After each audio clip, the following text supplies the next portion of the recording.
इंद्र, आप सभी का स्वागत है प्रश्ना स्वाध्याय प्रोग्राम में। आज हम समझेंगे परमेष्टि किसे कहते हैं। आइए तो सबसे पहले हम परमेष्टि का स्वरूप जानते हैं। परमेष्टि कैसे होते हैं और किसे कहते हैं। तो जो आत्मा के परम पद में स्थित होते हैं उन्हें परमेष्टि कहते हैं। आत्मा के परम पद में स्थित होने का मतलब क्या है? मतलब यह है जो स्वयं की आत्मा को पूज्यता की ओर ले गए हैं या उस पूज्यता की ओर ले जा रहे हैं, वो परमेष्टि हैं।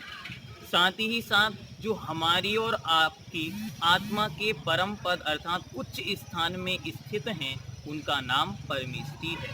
वे परमेष्टि 5 होते हैं: अरिहंत जी, सिद्ध जी, आचार्य जी, उपाध्याय जी और सर्व साधु जी। इस प्रकार ये पंच परमेष्टि भगवान हैं। इन्हें पंच परमेष्टि भगवान भी कहा है, साथ ही साथ पंच महागुरु भी इन्हें कहा है। आइए हम एक एक भगवान का स्वरूप देखते हैं। सबसे पहले अरहंत परमेष्टि। अरहंत परमेष्टि किसे कहते हैं? जिन्होंने 18 दोषों से रहित हो गए हैं, जिन्होंने 4 घातिया कर्मों को नष्ट कर दिया है और 46 गुणों से सहित हैं, अष्ट महाप्रातिहार संयुक्त हैं और अनंत चतुष्टय रूप धन के स्वामी हैं।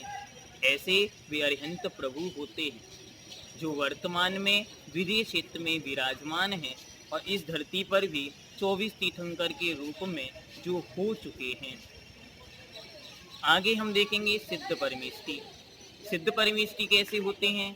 तो सिद्ध परमेष्टि जिन्होंने 8 कर्मों का नष्ट कर दिया है, 8 कर्म जिनके नष्ट हो गए हैं और उन 8 कर्मों के नष्ट होने से जिनके अष्टगुण प्रकट हुए हैं, वे हैं सिद्ध परमात्मा।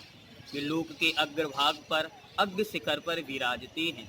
वे सिद्ध प्रभु सदा सदा के लिए उस सिद्ध शिला पर लोक के अग्रभाग में विराजते हैं।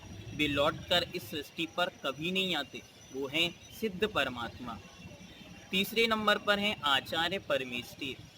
आचार्य परमेष्टि जो रत्नात्रय का स्वयं पालन करते, पंचाचार्यों को धारण करते और अन्य शिष्यों को भी शिक्षा दीक्षा देकर प्रायश्चित प्रदान कर कर उनका कल्याण करते हैं। वे 36 मूल गुणों के धारी आचार्य परमेष्टि होते हैं। उपाध्याय परमेष्टि जिनकी आत्मा स्वयं रत्नात्रय से संयुक्त है और शिष्यों को धर्म का उपदेश देते हैं, वह उपाध्याय परमेष्टि कहलाते हैं। उनके 14 अंग और 11 अंग और 14 पूर्व का ज्ञान भी होता है, लेकिन वर्तमान में ये ज्ञान संभव नहीं, तो इसके अभाव में भी जो नित्य धर्म का उपदेश देते हैं, स्वयं पढ़ते और दूसरों को पढ़ाते हैं, वे उपाध्याय परमेष्टि कहलाते हैं। इनके 25 मूल गुण होते हैं। अंतिम है साधु परमेष्टि जो आत्मा के चिंतन में, आत्म साधना में, आत्म ध्यान में और आत्म कल्याण के लिए रत्नात्रय को धारण करते हैं, निरंतर ज्ञान ध्यान और तप में लीन रहते हैं, विषयों की आशा से आरंभ परिग्रह से सदा दूर रहते हैं, पिछी कमंडल ही जिनके पास परिग्रह शेष है, ऐसे वे इस निर्गंत मुद्राधारी बीतरागी मुनि महाराज साधु परमेष्टि कहलाते हैं। इनके 28 मूल गुण होते हैं। आज हमने पंच परमेष्टि के नाम, उनका स्वरूप और उनके मूल गुणों के बारे में समझा। सभी को जय जिनेंद्र।